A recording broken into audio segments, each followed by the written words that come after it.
আমি আল্লাহকে কাছের থেকে দেখা তারপরে এরকম হয়েছে। আমি বললাম যে তুমি আল্লাহকে কাছের থেকে দেখলাম মানি? আমি ফ্লাই করে যেতেছিলাম হেথ্রো এয়ারপোর্টে লন্ডনে। যখন আমি ইংল্যান্ডের সীমানায় ঢুকে গেছি হেথ্রোতে আমি ল্যান্ডিং করব, সীমানায় যখন ঢুকে গেছি তো আমি বটনে পুশ করে চেকিং করে, এর আগে চেক করে যে সব কিছু ওকে আছে কিনা। তো আমি বটন চেক করতে যেয়ে দেখি আমার চাক্কা নামবে না, কিন্তু আমার কাছে ফুয়েলও নেই যে আমি ফেরত যাব, কারণ আমি 9 ঘন্টা ফ্লাই করে আসছি, 18 ঘন্টার ফুয়েল আমার কাছে নাই। আমাকে হয়তো ক্রাশ করাইতে হবে, নাইলে নামতে হবে যে কোনো ভাবে।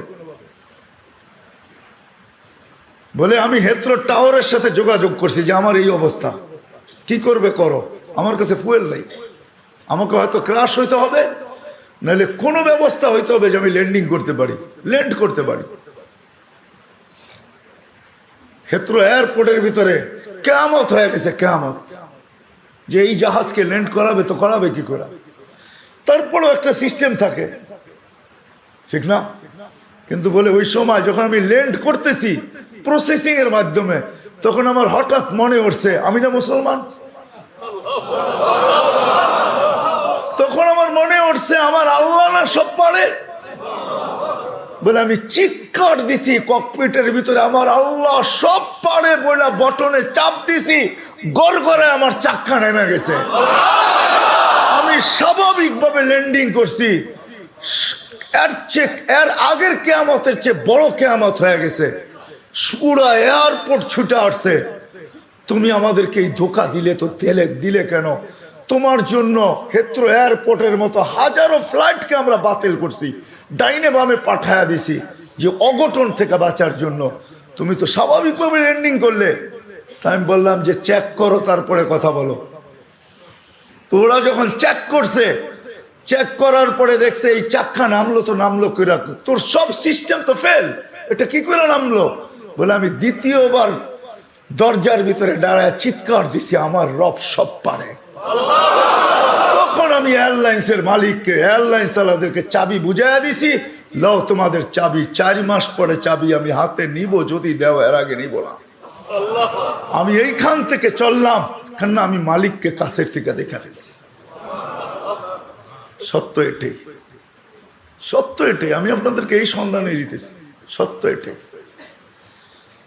এই জন্য আমিও দেখা বলতেছি যে এই দেশের মাটির সাথে মানুষের সাথে আল্লাহর ভালোবাসা আছে, কেননা এই দেশে একটা পরিবেশ আছে যেটা দ্বারা মানুষ হবে। এত মসজিদ দুনিয়ার কোথাও নাই, এত মাদ্রাসা মক্তব দুনিয়ার কোনো দেশে নাই, এত হক্কানি আলেম দুনিয়ার কোনো দেশে নাই, এত আল্লাহওয়ালা গলি গলি দুনিয়ার কোনো দেশে নাই। জুড়বো তো? যুবকরা কি বলে? আমি কি বুঝাইতে পারলাম? হ্যাঁ, মানুষ বানায় নিয়ে যাও ইনশাআল্লাহ। মনের স্বাদ আল্লাহ জান্নাতে মিটাবে। আমাদের মালিক শুধু মনের স্বাদ মিটাবে না, বরং আমরা যতটুকু স্বাদ রাখবো এর চেয়ে 10 গুণ বেশি স্বাদ আল্লাহ আমাদের মিটায় দিবে। আমাদের মালিক বড় মালিক, আমাদের আল্লাহ বড় আল্লাহ। হ্যাঁ, আমাদের মালিক বহুত বড়, যেটার বর্ণনা দিয়ে শেষ করা যাবে না। কত বড় আমাদের মালিক, সব রাখা আছে। যুবক, একটু সহ্য করো। হ্যাঁ, দুর্গন্ধময় জায়গা দিয়া যাইতে কারো কাছে রুমাল না থাকলে যেরকম নাক চাইপা ধরে আর দ্রুত পার হয়, ঠিক এই ছোট জীবনটাকে এইভাবে পার করো, 4 জিনিসের সাথে সংযুক্ত করা। ইনশাআল্লাহ তুমি ওই যুবক হইয়া ফিরবে, ওই যুবক। আমি আজকে এক জায়গায় বলতেছিলাম যে ওই আমার মনে হয়, আমি বলি যদি ওলামা আমার উপরে আঙ্গুল না উঠায়, তুমি ওই যুবক হইয়া ফিরবে, আল্লাহর রহমতের আঁচলের নিচে তোমাকে রাখবে। যেরকম মা সন্তানকে আঁচলের নিচে রাখে, আল্লাহ তার রহমতের আঁচলের নিচে তোমাকে রাখবে। ওই যুবক হয়ে ফিরবে। করবো তো? পাক্কা? সবাই কি করব? মসজিদে সময় দিব, দিনী মাদারেসের সাথে নিজের সম্পর্ক জুড়ব, হক্কানি আলেমদের সাথে সম্পর্ক জুড়ব, হক্কানি আল্লাহওয়ালাদের সাথে নিজেদের সম্পর্ক কি জুড়ব, নিজেদেরকে বাঁধবো, 4 জায়গার সাথে বাইরে রাখবো। যত বেশি দিতে পারি তত উপকৃত হব, তত তাড়াতাড়ি হবে। কিছু মেশিন আছে, কিছু সিস্টেম আছে, হ্যাঁ কিছু সিস্টেম আছে তাড়াতাড়ি হয়, কিছু সিস্টেম আছে স্লোলি হয়, ঠিক না? আস্তে আস্তে হয়, সময় লাগে। আবার কিছু আছে কি খুব দ্রুত হয়। ইনশাল্লাহ যত বেশি সময় দিব তত বেশি আল্লাহ আমাকে মানুষের মতো মানুষ তত দ্রুত গতিতে বানাবে। 4 ক্ষেত্রের সাথে নিজেকে নিজে জুড়ি। 1 মসজিদ, সময় পাইলেই মসজিদে ঢুকি। আজকের থেকে প্রয়োজন যতটুকু অতটুকু অফিসকে দেন, প্রয়োজন যতটুকু অতটুকু বাজারকে দেন, প্রয়োজন যতটুকু অতটুকু হাটকে দেন, মেল ফ্যাক্টরিকে দেন, কল কারখানাকে দেন, রোড ঘাটকে দেন। বাকি যতটুকু থাকে 4 ক্ষেত্রের ভিতরে সেট করেন, আল্লাহর ঘরে সময় দেন, দিনী মাদারেসের ভিতরে সময় দেন, দিনী মাদারেসের ভিতরে হক্কানি ওলামাদের কাছে সময় দেন, হক্কানি আল্লাহওয়ালাদের কাছে সময় দেন। ভাগ করেন সময়কে, 4 ভাগে ভাগ করেন।